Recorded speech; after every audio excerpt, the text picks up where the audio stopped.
విలక్షణ నటుడు కోటా శ్రీనివాసరావు మరణం తననెంతో కలిచివేసిందన్నారు జూనియర్ ఎన్టీఆర్. హైదరాబాద్ ఫిలిం నగర్లోని కోటా శ్రీనివాసరావు ఇంటికి వెళ్లి వారి కుటుంబాన్ని పరామర్శించారు. ప్రగాఢ సానుభూతి తెలుపుతూ ఆయనతో కలిసి నటించిన సినిమాలను గుర్తు చేసుకున్నారు ఎన్టీఆర్.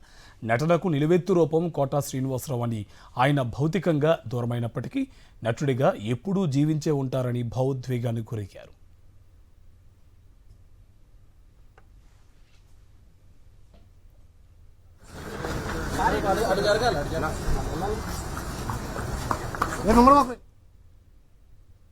కోటా శ్రీనివాసరావు గారు ఒక శకం ఈరోజు ముగిసింది.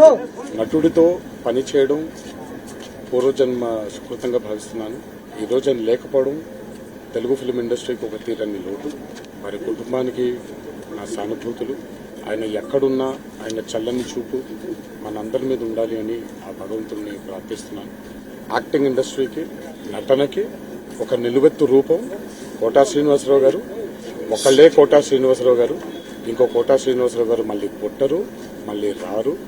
అందుకే నేను అందరికీ విజ్ఞప్తి చేసేది ఏంటంటే, ఈరోజు మనకి ఉన్న మాధ్యమాల్లో ఆయన మనకి మిగిల్చి వెళ్ళిపోయినటువంటి ఎన్నో అద్భుతమైనటువంటి పాత్రలు, చిత్రాలు ఉన్నాయి. లెట్ సెలబ్రేట్ కోటా శ్రీనివాసరావు గారు. అందరికీ నా విజ్ఞప్తి, బాధపడకుండా ఎంతైతే మనల్ని ఆయన రంజింపజేశారో, ఒక కారణంతో చేశారు, మనం దాన్ని, ఆ పాత్రల్ని, ఆయన మనకిచ్చినటువంటి ఎంటర్టైన్మెంట్ని మనం సెలబ్రేట్ చేసుకుంటాం.